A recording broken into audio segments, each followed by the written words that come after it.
He'll do great things, that boy. That's what the village people said about him. Strong, coordinated, talented, smart, and charming. The young man felt as though he could become anything he wanted. He stood tall with his shoulders back, and his blue eyes spoke of a steady self-confidence held deep within him.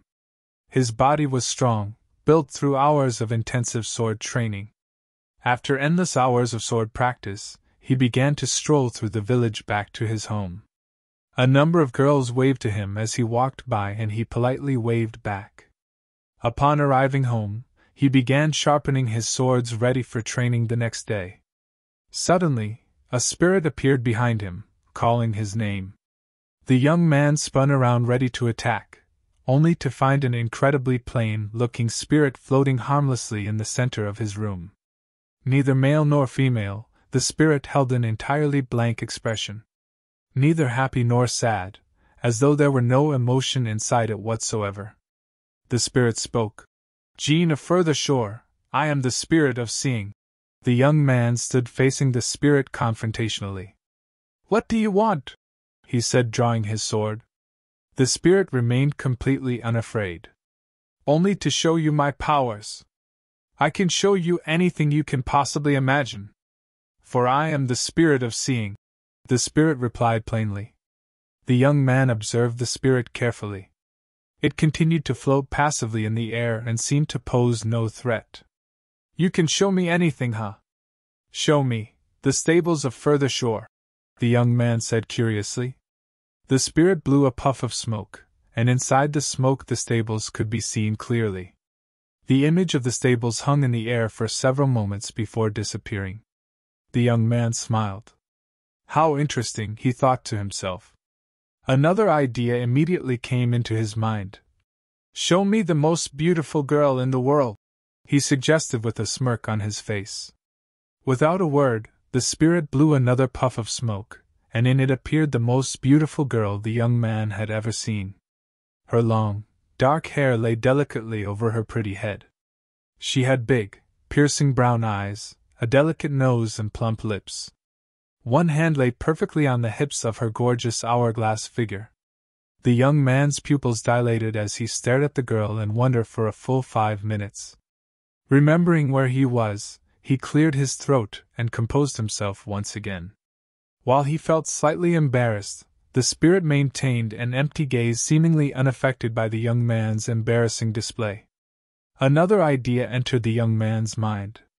"Show me a great warrior," he commanded. As usual, the spirit blew yet another puff of smoke with an image of exactly what the young man had asked for. The perfect warrior stood looking into the distance, his body toned and muscular, with a stern expression on his face. The young man marveled at this great warrior, pledging to himself that he too would one day be a great warrior just like this man. The young man had had enough. "You may leave now, spirit. I have seen enough," he said dismissively as he went back to sharpening his swords.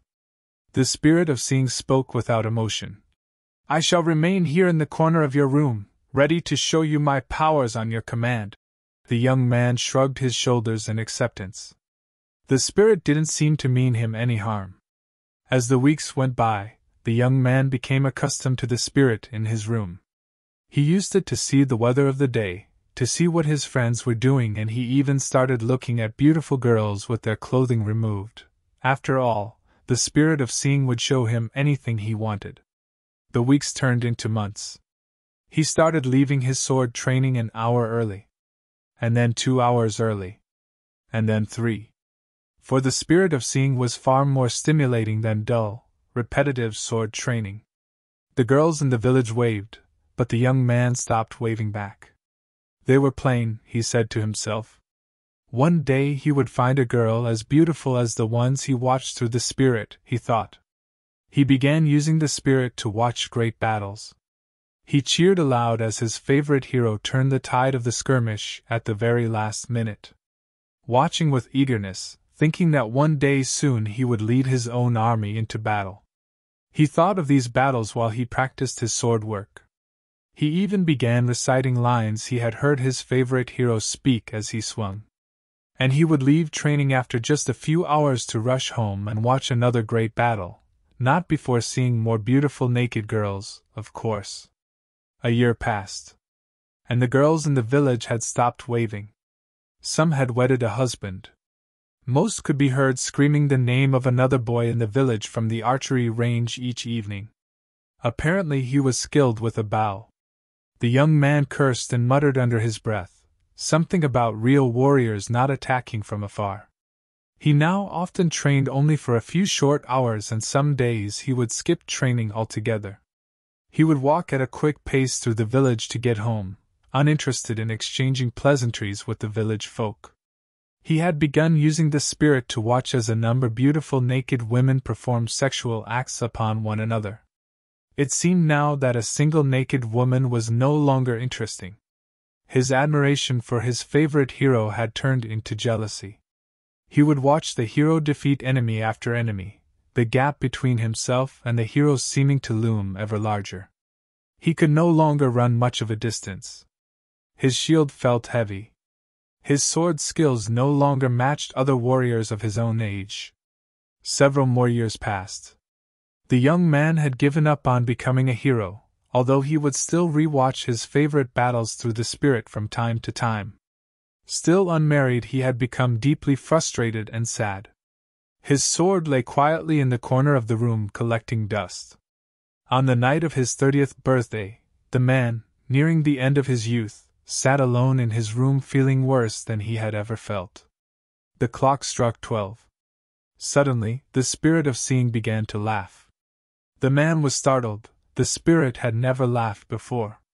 In fact, it had never shown any emotion whatsoever. He looked up at the spirit, who caught his gaze. Slowly, the spirit of seeing grew a wide smile.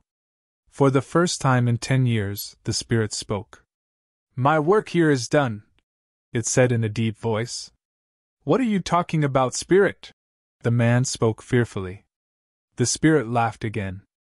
"I shall reveal what I have kept secret for the past 10 years. I am the ultimate concentration of evil. I am root of all the darkness in the world. I am the devil himself." The spirit spoke pridefully. The man became terrified. His mouth wide open and speechless. "A demon will attack this village tonight.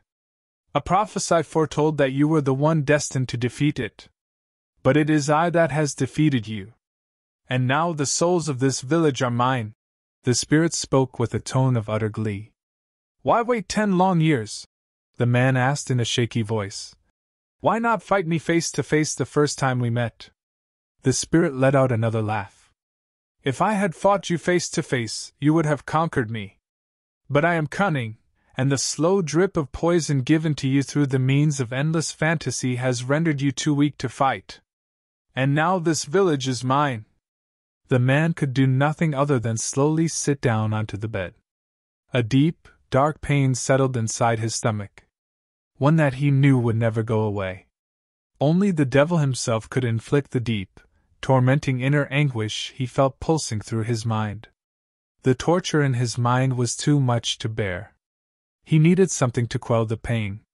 "Can I see those beautiful girls just one more time?" A wide grin grew across the devil's face. "Always,"